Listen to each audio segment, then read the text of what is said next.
My name is Jack Rome, and on behalf of the Center for Awakening, I'm glad to welcome you to Meet the Speaker, a live series with speakers from the upcoming 3-day online immersive conference, Awake in Stillness, The End of Dreaming, taking place from November 8th to 10th. This series is designed to give you a brief taste of the direct experience that you can expect from each session during the conference. Tom Das is a spiritual teacher that has explored many teaching traditions, including Advaita Vedanta, Buddhism, Zen, Christian mysticism, Dzogchen, and Taoism, as well as more New Age teachings such as the law of attraction. He loves to share the teachings of his beloved guru, Sri Ramana Maharshi, as well as his devotion for Sri Ramana. That said, irrespective of your own seeking background, Tom has an uncanny knack of being able to meet you where you are and facilitate a greater clarity in those who approach him for guidance. Tom's conference session is titled Silence is Samadhi. His session will invite us to attend a satsang experience where Tom will lovingly guide us in how to integrate these transformative and healing teachings of Advaita Vedanta into our daily life, taking us ever nearer to oneness, liberation, and God.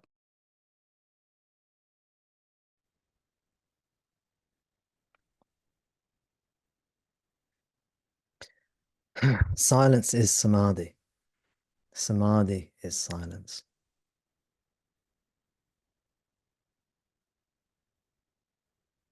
What does it mean? These words, silence, samadhi, in the way that I use the words, and traditionally too, these words are just synonyms for your true nature.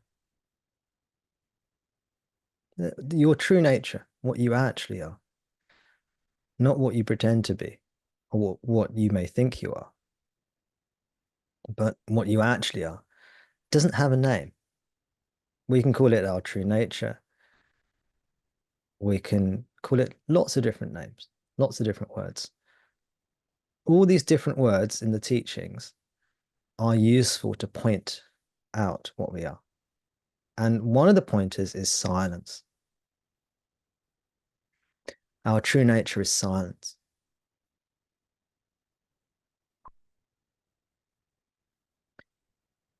The only way to know yourself is to come home to yourself, to be what you actually are.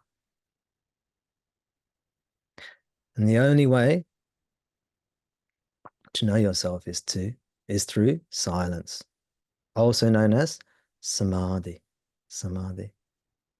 If you look at all the genuine spiritual teachings, all the genuine liberating teachings, and also if we look inwards and look at our own intuitive inner knowing, if we search within ourselves, all the traditional teachings tell us that we need to be still to realize the truth. My beloved guru, Sri Ramana Maharshi, he said all the spiritual teachings, they only teach silence. They only teach us how to come to silence. There are loads of different ways, hundreds of different ways, maybe millions of different ways. As many ways as there are people or beings. But we all have to go through the door of silence, samadhi. So that's the teaching. Now, maybe I will, yes, okay. I'll just explain a little bit why this is the case, because I think some people miss this. And it'll be interesting to know, be interesting for feedback, if what I'm sharing now is a bit different to what people may have heard before. But our true nature is consciousness, awareness. That much people have probably heard before. But our ordinary, everyday consciousness, what we can call body consciousness or body-mind consciousness, that's our awareness of being in a body, having a mind, being in a world. Our ordinary consciousness is an illusory consciousness, a false consciousness. Our true nature isn't this ordinary, everyday awareness. And all the scriptures say this. The Buddhist scriptures, the Hindu scriptures, the genuine liberating teachings. They say, like, ordinary everyday consciousness. This is limited consciousness. Our true nature is unlimited consciousness. This is what we actually are. But it appears to be limited. As long as we take ourselves to be a person or a body mind in a world. So our ordinary everyday consciousness, which we take to be real, is actually false. If our ordinary everyday consciousness was the true consciousness that we are, then there's no need for a teaching. And there's no need for silence. There's no need for samadhi. If this was just the infinite consciousness here, there's no need for teaching. There's no ignorance. There's just liberation. And there's no need for silence. But all the scriptures, all the great teachers, my beloved Guru, Bhagavan Ramana Maharshi, he said, you need to be still. And then you can discover what you actually are. The infinite, unbounded, unlimited consciousness, in which no suffering, not one iota of suffering is possible. It's what we want, it's what we are. Always. We always are this. Let me explain even further. Our ordinary consciousness is limited. Sometimes we don't realize this because it depends what we've been listening to. For example, I'm in a room and I can see some things. You can't see what I'm seeing, right? And I can't see what you're seeing. And if maybe I can think of a number, I can say a number in my head and say, can you tell me what number I'm thinking of? Unless you're very lucky, you won't know what number I'm thinking of. So our consciousness is limited. I don't know what you're seeing. You don't know what I'm seeing. I don't know what you're thinking. You don't know what I'm thinking. You know? Unless we communicate it. Similarly, we're both sitting indoors. I can't see through the walls of the room I'm in. You know? My sense of smell is not as good as some animals' senses of smell. And same with all the other senses, hearing, vision. So our everyday consciousness is obviously limited. If it wasn't, then I would know everything you know, isn't it? But I don't, and vice versa. You don't know. I can't speak all the languages in the world because there's limitation. I can't see through the walls. I can't hear what is outside my range of perception. So this makes us feel limited. We have an inward sense that we are infinite potential if we listen carefully to ourselves. But the world or the evidence that our senses and our mind puts forth to us is that we are limited. And that's why this everyday consciousness, this ordinary consciousness is limited. And this is why realization cannot occur through this ordinary, everyday consciousness. Instead, we have to go back to ourselves, come back to what we truly are and what we always are. And this is silence. This is why all the great teachings say silence is required. Now, some people say, well, look, my consciousness right now is unbounded. There's no boundaries in my consciousness. But there's a big boundary. As I said, if you're indoors, then the walls are your boundary. You can't see beyond the walls. If you can't hear beyond your range of ability to hear, you can't hear what's happening 10 kilometers away or 10 miles away because your consciousness is limited. We say there's no boundaries in my own individual consciousness. But then how do I know there aren't 8 billion consciousnesses in the world? Maybe Jack has his own unbounded consciousness, and Tom has his own unbounded consciousness, and another person has their own unbounded consciousness. And so maybe there are 8 billion unbounded consciousnesses. Or we don't know, right? So we are limited in our ability. But the great teachings say what is true is non-duality, non-dual truth. This is what I share. So the non-dual truth is all is one. You can't really put it into words, but we can say all is one. We discover that there is only one.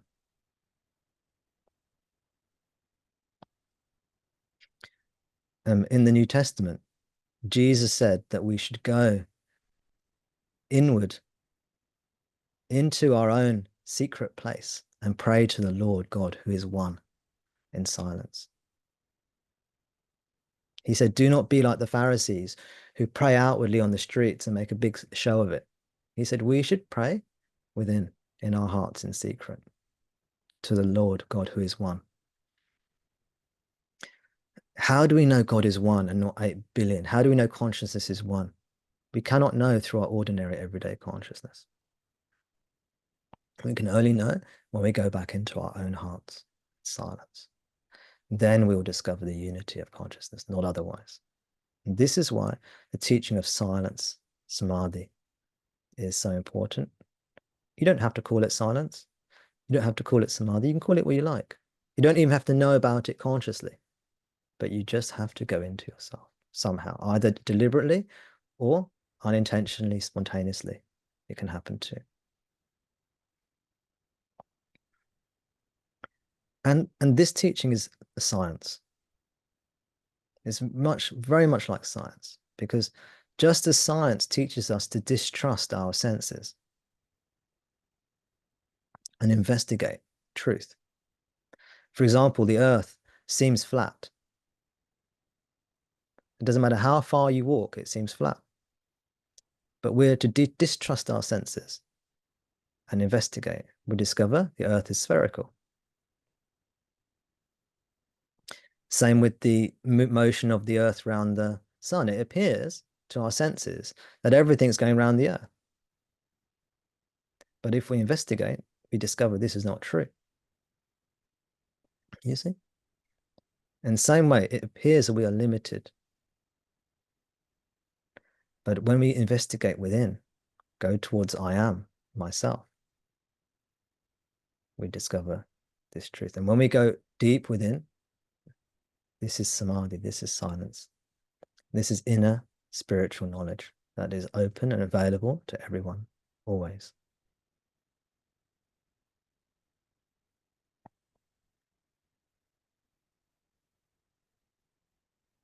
Now, this teaching was figured out thousands of years ago, and it has remained unchanged for thousands of years. And not only did they figure it out thousands of years ago, they figured out the most direct express route. And it's like the shortest distance between 2 points is a straight line. They figured out this direct path. So the essential teaching has remained unchanged for, well, since the dawn of time. And so this teaching is just the same teaching that's been given in the holy texts like the Upanishads, which are these ancient Hindu texts, you could say. They don't belong to any country or geography or culture or tradition, really. They're universal texts that give us this universal truth. And everyone who discovers this truth, whether you discover it in that tradition or another tradition, you discover the same truth. And it's always discovered, whilst there are hundreds of ways to approach it, ultimately it's all discovered in the same way, just like science, you know? The same principles can be discovered anywhere. same way. This is like a science. It's not just a science. It's well, it is a science, but there's an intuitive aspect to it too. Reverend Mark Anthony Lord is an ordained minister and versatile spiritual leader whose journey began in what he describes as the dark back alleys of life. At the age of 24, he landed in a 12-step treatment center where he spent 30 transformative days emerging with a newfound dedication to discovering a new God and embracing a non-negotiable commitment to forgiving everyone and everything. Mark Anthony's latest signature program, The Seven Gates to God, blends the guiding principles in A Course in Miracles with the wisdom of the chakras, offering a practical and creative pathway home to the heaven within. Mark Anthony's conference session is titled, You Are the Kingdom of Heaven. His session will combine the profound principles of A Course in Miracles with the ancient wisdom of the chakras, guiding you on a journey to purify from illusions and awaken to your true self. When I was in a treatment center when I was 24 years old, and I was told I had to learn how to forgive or I would die. It was definitely a life or death situation. What I discovered in the years that followed is most everyone did not really know what true forgiveness is. I was blessed with a profound spiritual experience of forgiveness upon me, upon my mind and my being. That is a glorious story. No time to go into that. However, the place where I discovered where the truth of what forgiveness is in A Course in Miracles. I haven't found another teaching that out there may exist, but I haven't found one that makes it so clear, so practical, and so applicable. So that's really, I mean, Course in Miracles is my life. It is feels like the spine of my spiritual world. So I'm really honored to be here and share with you about my journey. My program that I'm going to be, or my workshop that I'll be doing on Friday, November 8th is, is as was pointed out, You Are the Kingdom of Heaven. It's actually one of my favorite lines in the textbook. It literally says in the textbook, you are the kingdom of heaven. And, you know, reading through the textbook many, many times, a couple times back, I feel like those words like rose off the page. They just became, this is the truth. And this is what is said in all great spiritual teachings. But the Course, again, as it always does for me, makes it closer than anything else. It's not closer than my breath. It's not at hand. It's not within me. It is me. It is you. So this just became living food and awareness for my soul. And it became the high idea, the high truth that I measured my life against. If I am the kingdom of heaven, then where am I here? Where am I here? Where am I here? It became such a call to rise up to say yes to this. Simultaneously, years ago, I had discovered the chakras, pretty profound portals for healing and transformation. And being a trauma survivor and surviving religious abuse, they became portals for me to really deepen in some wonderful affirmations of being. Well, over the past couple of years, I've been guided to bring the Course in Miracles together with these chakras. And what occurs in the experience is when the chakras are activated with Course in Miracles truth, with the purification process that denies the ego's reality and confirms God's truth and life in you. When each chakra used for a different purpose becomes aligned, the kingdom of heaven becomes a felt, awakened experience in you. Now, I had a moment of going, who am I to take the course and bring it together with chakras? Like, do I have permission to do something like that? Well, I'm very blessed. I do have a very personal relationship with Jesus, a deeply personal relationship with Jesus that awakened in me at a trip to India. Another whole story I can't tell you now, but I have a very living, fully fulfilling dialogue with Jesus. So I went to Jesus, ran the idea by my beloved brother, and was like, what do you think about this idea? How does this resonate? And I felt the vibration of yes. just streaming through me so clearly, which I was so grateful for. So that's what I'm going to be presenting to you. And if I may, I'll give you a quick example, Jack, because each chakra aligns with different teachings, building from the root to the crown, obviously. I want to go into the third one, the solar plexus. That's the yellow chakra just below the rib cage. What this one signifies and how I have downloaded and been taught to use this particular one is around God's will. God's will is your will. The Course says this, there is one will. When we're in the flow of God's will, life is easy, life is gentle, we are guided, we can hear the Holy Spirit.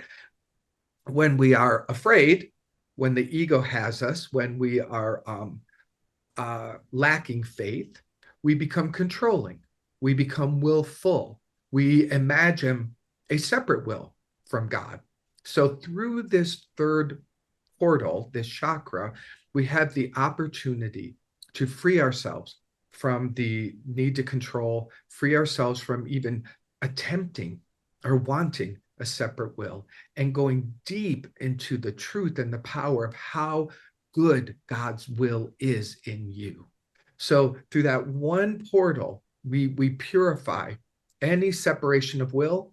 We anchor the truth that God's will is the only will, and it is good, and it is yours.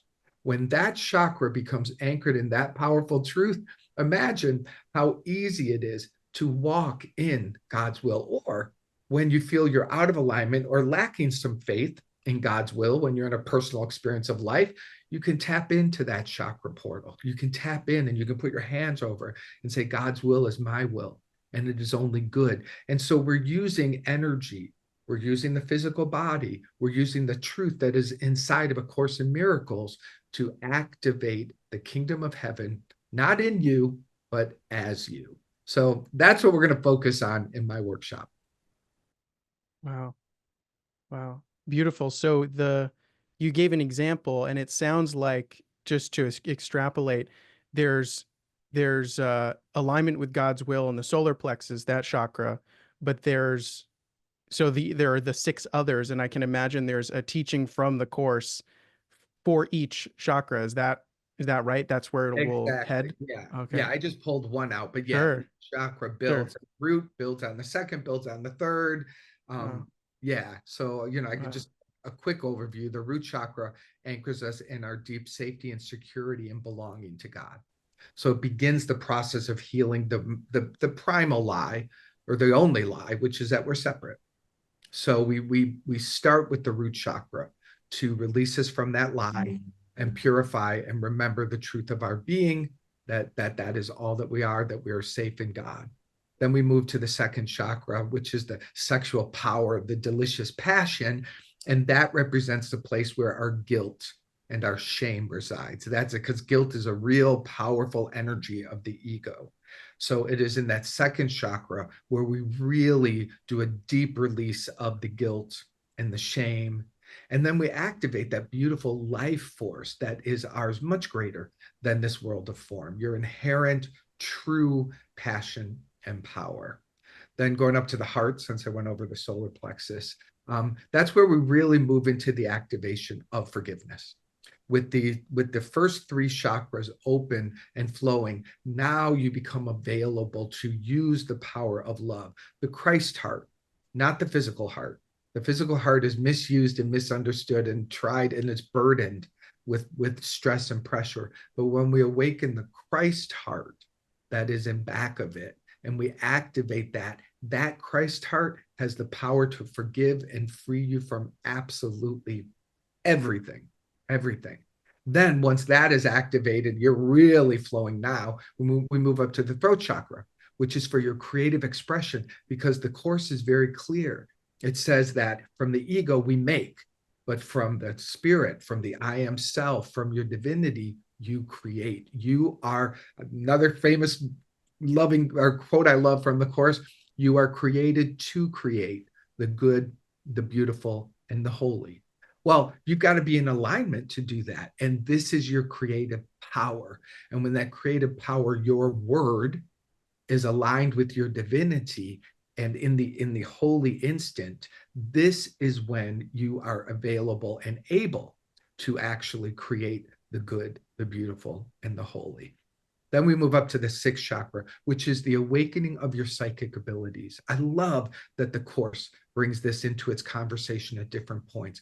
As you walk the path of A Course in Miracles, one of the gifts many of us receive is the ability to hear more clearly divine guidance, to sense and feel the presence of God and who we are and who others are. We are able to access other dimensions of your being because the psychic ability is opened and flowing. So we spend time tapping that and opening that.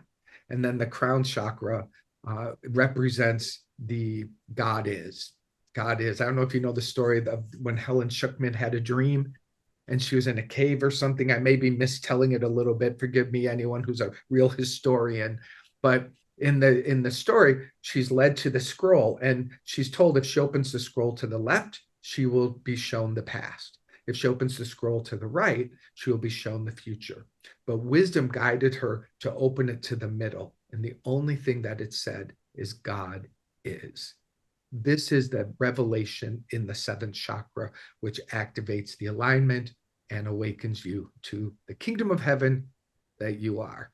What you described is such a beautiful, I almost want to say embodied heuristic Yeah. where we can point to the areas where we are going to feel. I mean, for those of us that are familiar at all with the chakras of how that works, but also as a heuristic for the development, because I think a lot of the times, the Course is such a dense, expansive book that it's so easy to go super deep into one thing and to sometimes lose sight of the overall arc that you could say of development, particularly because the Course is meant to meet you where you're at. So I don't want to knock the Course there. I mean, I'm a student of the Course, but it is really beautiful to hear this combination of a heuristic and something that's truly embodied and real sort of mapped onto the teachings of the Course, so that it's, as you kind of said, it's like the chakras but infused with the truth that we learn in the Course about forgiveness, about the holy instant, about that we are the kingdom of heaven.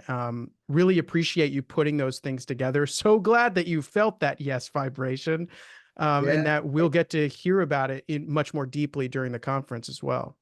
Absolutely. Absolutely. I appreciate you for noticing that. Yeah, for many people, they say the Course is too intellectual, it's too masculine, it's too, that kind of like too hard to understand.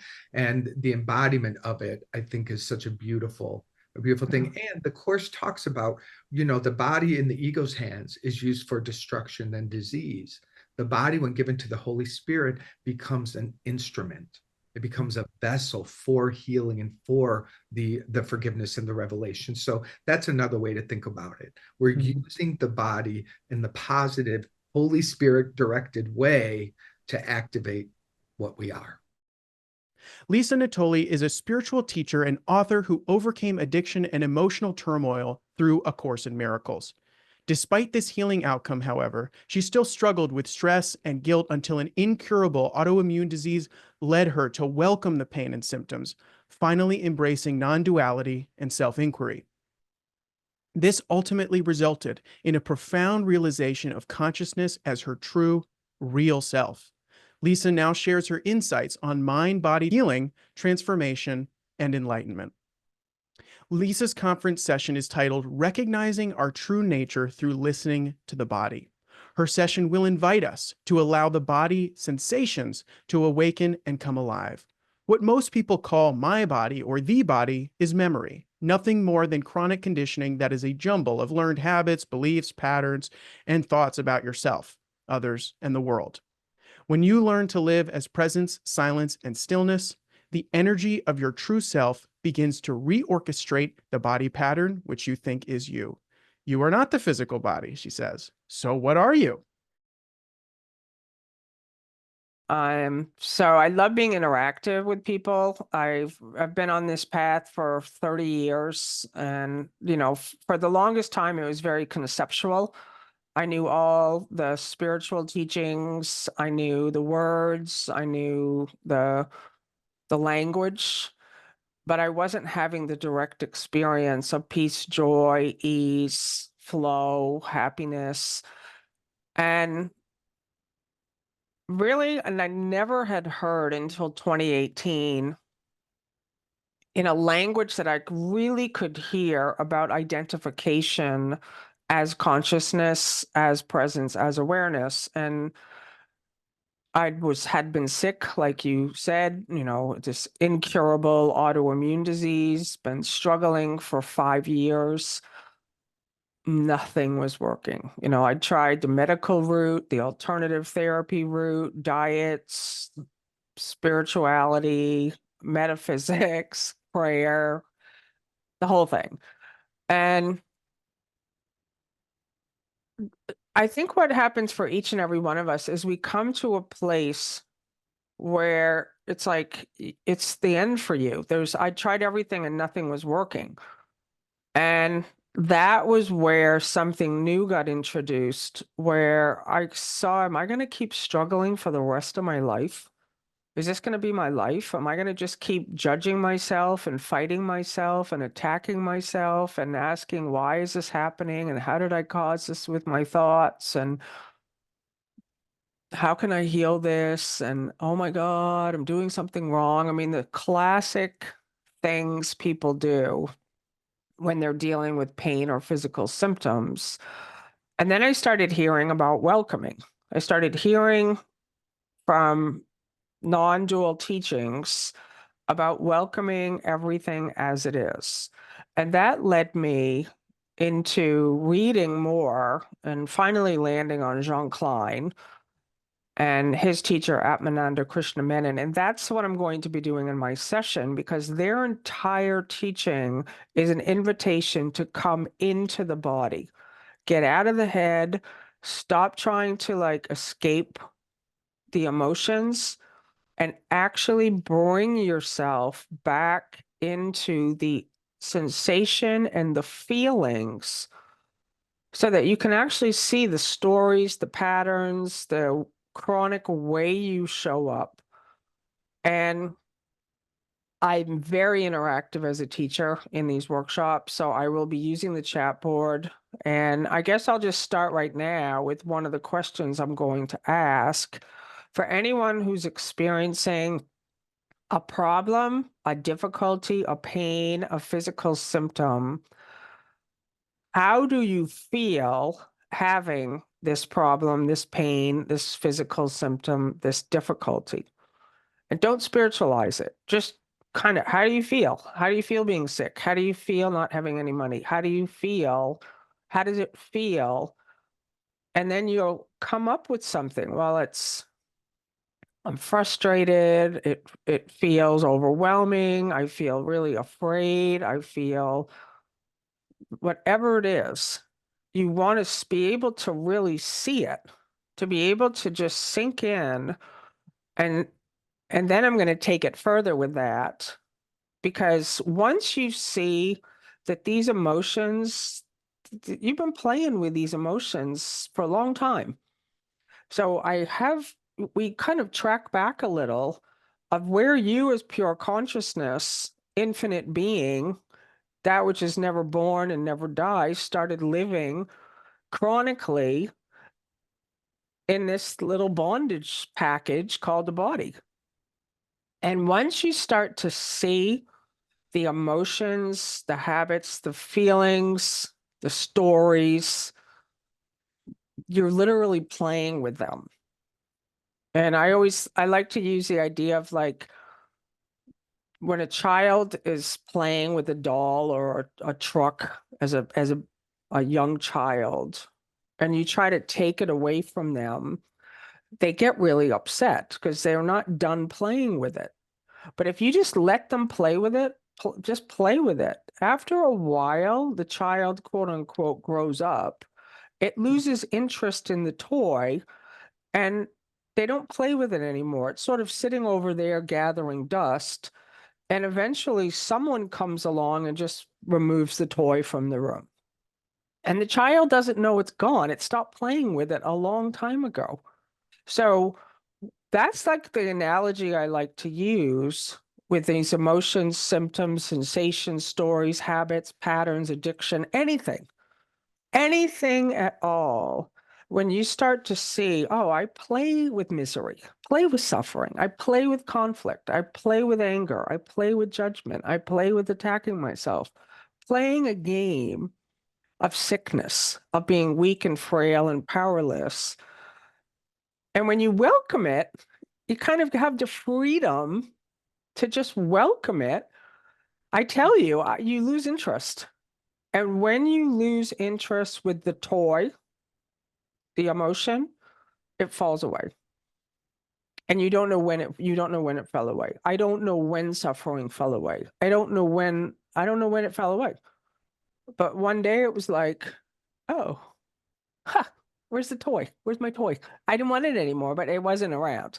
So that, and I'm just there'll be Q&A. But my work is 100% based on body, mind, feeling where you are. Don't put a positive affirmation on it. Don't spiritualize it. Don't try to get rid of it. See how you try to get rid of it. Sink in.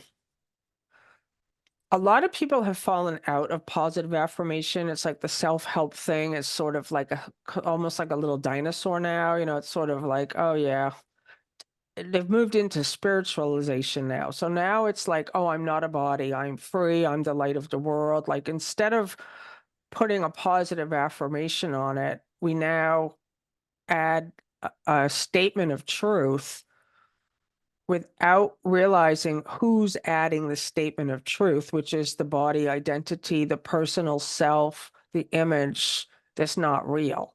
We've never been told this, taught this, and so we think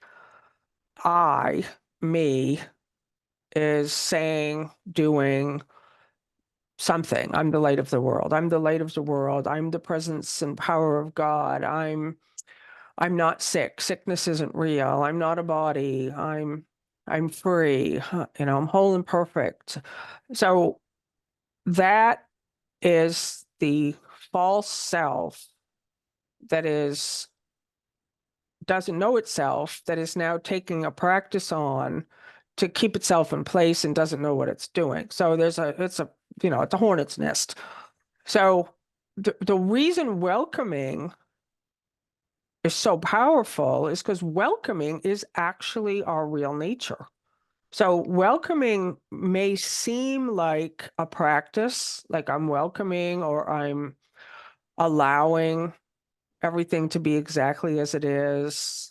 I'm welcoming all emotions, all sensations, so, but it's such a good question you asked, because that is a very important part of the work that I do, is that many people keep the focus on what they're welcoming.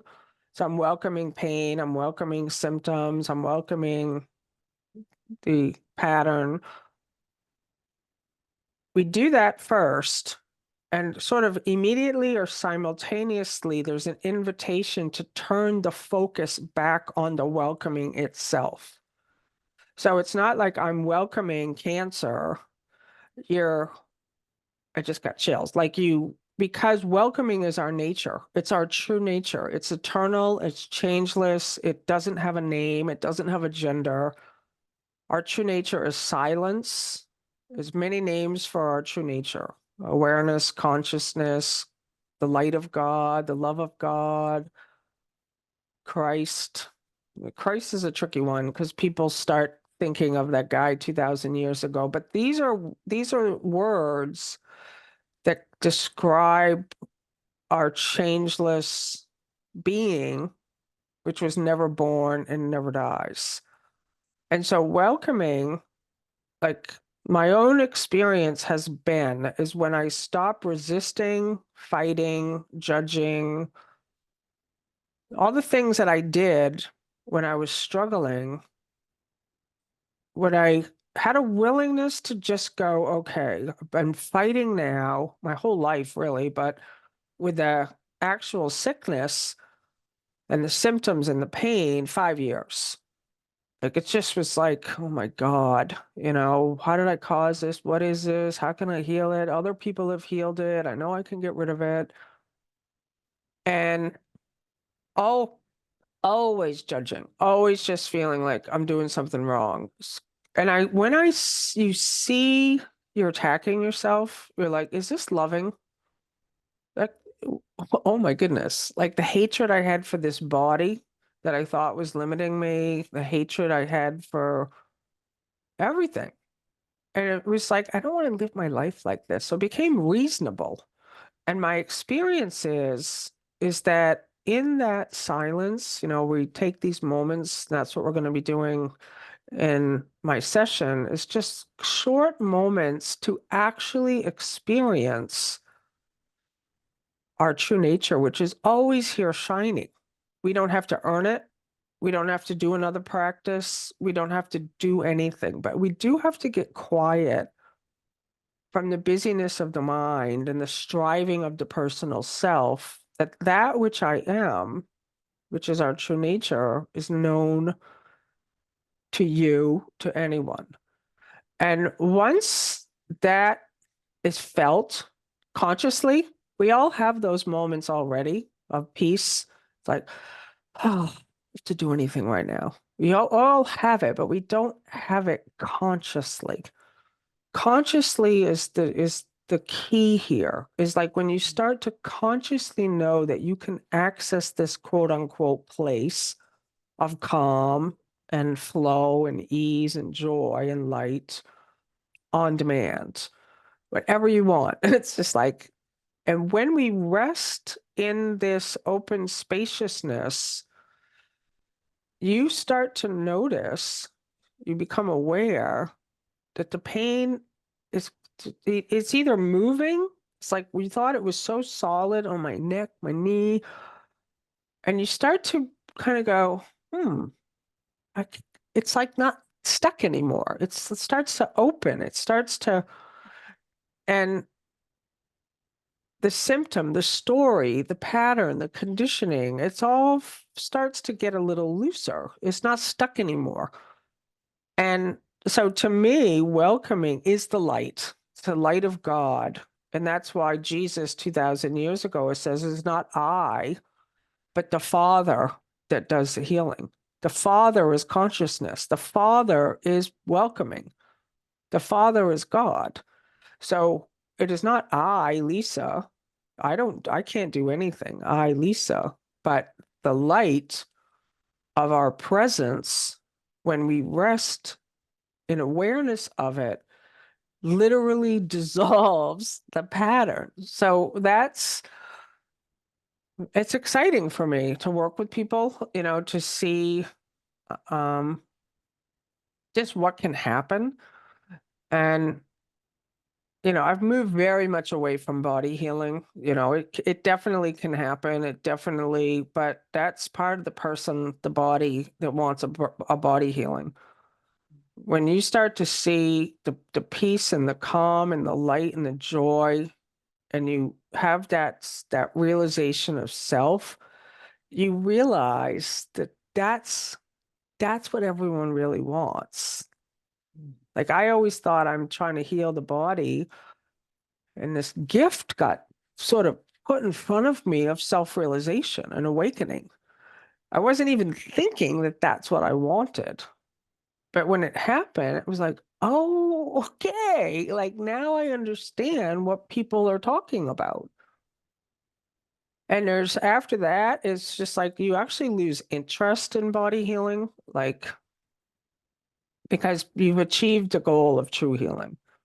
We really hope you'll join us at the Awaken Stillness conference. It'll be from November 8th to 10th for more direct experience teaching. And you can register for free at purepresenceconferences.com.